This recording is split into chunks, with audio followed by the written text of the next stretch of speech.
The sun quickly setting on day 5 of the prison guard strike at facilities across New York State. And while some would expect strike efforts to die down a little heading into the weekend, it seems that this group outside Collins Correctional Facility is preparing for the opposite. Good evening, everyone, and thank you for joining us again. 7 News has learned Collins Correctional officers and their families are planning to gather outside the facility tomorrow to bring more attention to their fight. Prison employees have been on the picket line since Monday for an unsanctioned strike, calling for safety improvements and better working conditions. During the 5th day of this strike, we received an updated list of demands from the officers that they say need to be met before they'll head back to work. That list includes no discipline for the COs on strike, no staffing reductions, and the resignation of the Corrections Department Commissioner. 7 News reporter Derek Heid takes a deeper look at these demands tonight. Plus, he explains upcoming plans for the officer union and the state to meet face to face.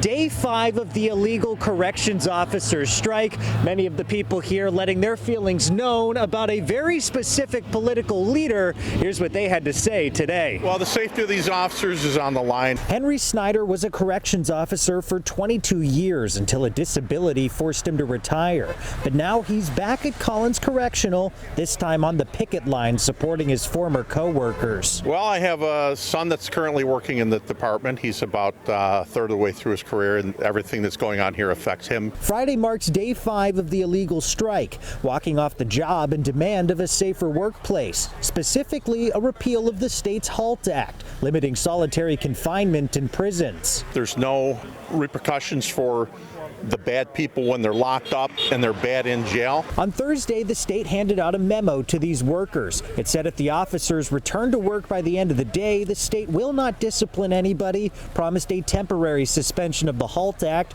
no staff reductions, and an overtime pay rate increase. Some of the videos show a lot of these people throwing that memo in the garbage, and that's where it should go. If you read the fine print, we'll let you do this unless we don't like it, then we're going to go back the way it was.